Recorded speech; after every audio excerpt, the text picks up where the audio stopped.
Indian നീക്കങ്ങളെ ഭയന്ന് പാക് പോസ്റ്റുകളിൽ നിന്ന് സൈനികർ പിന്മാറിയതായി റിപ്പോർട്ട്.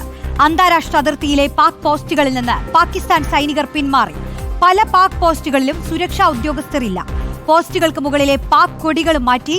വിവരങ്ങളുമായി VS രഞ്ജിത്ത് ചേരുന്നു. രഞ്ജിത്ത്, ഇന്ത്യ ഒരു തിരിച്ചടി, അത് വലിയ തിരിച്ചടി ആയിരിക്കുമെന്ന് പാകിസ്ഥാൻ ഇതിനോടകം തന്നെ മനസ്സിലാക്കിയിട്ടുണ്ട്. അപ്പോൾ എന്താണ് ഇപ്പോൾ അവരുടെ നീക്കങ്ങൾ? ഈ സുരക്ഷാ ഉദ്യോഗസ്ഥരെയൊക്കെ മാറ്റിയത് ഭയന്നിട്ട് തന്നെയായിരിക്കും അല്ലേ? റോഷ്നി, തീർച്ചയായിട്ടും പാകിസ്ഥാന്റെ ഭാഗത്തു നിന്ന് പലതരത്തിലുള്ള പ്രതികരണങ്ങൾ ഉണ്ടാവുന്നു. അതിൽ നേരത്തെ ഞാൻ സൂചിപ്പിച്ച പോലെ തന്നെ അതിർത്തിയിൽ ചില ഭാഗത്തൊക്കെ അവർ ചില എയർ ഡ്രില്ലുകളൊക്കെ നടത്തുന്നുണ്ട്. അവരുടെ വ്യോമസേനയുടെ ചില പരീക്ഷണങ്ങളൊക്കെ നടത്തുന്നുണ്ട്. പക്ഷേ അന്താരാഷ്ട്ര അതിർത്തിയിൽ നിന്ന് അവരുടെ സൈന്യത്തെ അവർ പിൻവലിച്ചിരിക്കുന്നു.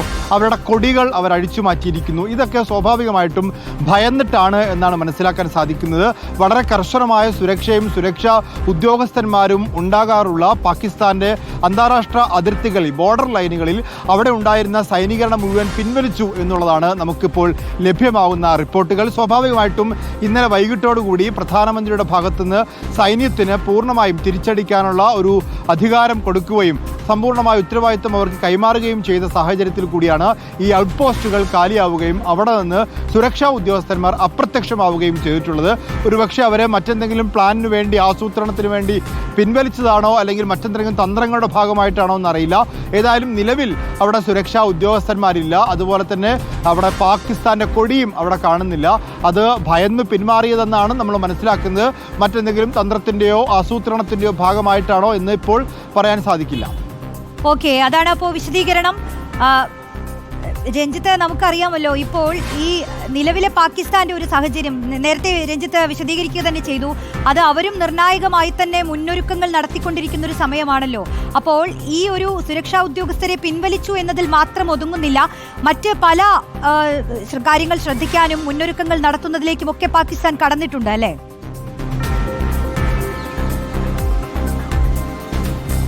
തീർച്ചയായിട്ടും അവരുടെ ഭാഗത്തുനിന്ന് സ്വാഭാവികമായ മുന്നറിയിപ്പുകളുണ്ട്. അവരുടെ ഇന്റലിജൻസ് സംവിധാനത്തിൽ നിന്ന് റിപ്പോർട്ട് അനുസരിച്ച് അവരുടെ വിദേശകാര്യമന്ത്രി പറയുന്നത് 36 മണിക്കൂറിനകം ഇന്ത്യയുടെ ഭാഗത്തുനിന്ന് ആക്രമണം ഉണ്ടാകും എന്നുള്ളതാണ്. അത് അവരുടെ ഇന്റലിജൻസ് സംവിധാനത്തിൻ്റെ ഭാഗമായി ലഭിച്ച റിപ്പോർട്ട് അവർ പരസ്യമാക്കിയിട്ടുള്ളതാണ്. അങ്ങനെ പരസ്യമാക്കുന്നത് പോലും ഒരു ഭയത്തിൻ്റെ ഭാഗമാണ്. ഇന്റലിജൻസ് റിപ്പോർട്ടുകളൊന്നും ആരും അങ്ങനെ പരസ്യമായി എവിടെയും പറയാറില്ല.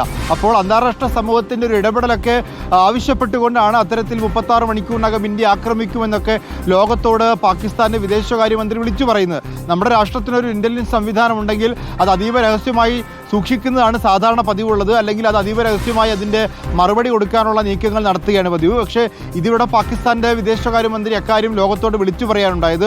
എന്തായാലും അവർ ആക്രമണം പ്രതീക്ഷിക്കുന്ന സാഹചര്യത്തിൽ അവർ ഔട്ട് പോസ്റ്റുകൾ കാലിയാക്കുന്നു, കൊടികൾ ഊരിമാറ്റുന്നു എന്നൊക്കെ കരുതി അവർ പൂർണ്ണമായും വെറും കൈയോടെ നോക്കിയിരിക്കും എന്ന് നമുക്ക് പ്രതീക്ഷിക്കാൻ സാധിക്കില്ല. പാകിസ്ഥാന്റെ കയ്യിൽ പറഞ്ഞ പോലെ ചൈനയുടെയൊക്കെ പിന്തുണ അവർക്കുണ്ട്. ചൈനയുടെ ഭാഗത്തുനിന്ന് ആയുധങ്ങൾ വിതരണം ചെയ്യപ്പെടുന്നുണ്ട്. ചൈന വിൽക്കുന്ന ആയുധങ്ങളിൽ ഏകദേശം 80% പാകിസ്ഥാന് വേണ്ടി മാത്രം ചെലവഴിക്കുന്നു.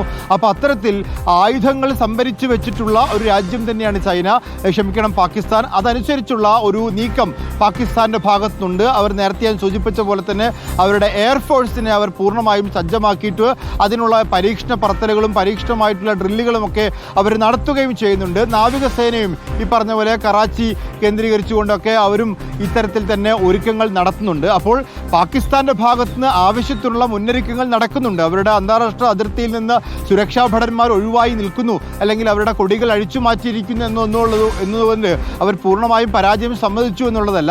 അവരെല്ലാ തരത്തിലും അവരുടെ സേനയെ പൂർണ്ണമായും ഇന്ത്യയുടെ ആക്രമണത്തെ അല്ലെങ്കിൽ ഇന്ത്യയുടെ പ്രത്യാക്രമണത്തെ നേരിടാൻ അവർ സജ്ജമാകുന്നു എന്ന് തന്നെയാണ് നമുക്ക് മനസ്സിലാക്കാൻ സാധിക്കുന്നത്. ഓക്കെ, VS രഞ്ജിത്താണ് വിശദമായ വിവരങ്ങൾ നൽകിയത്.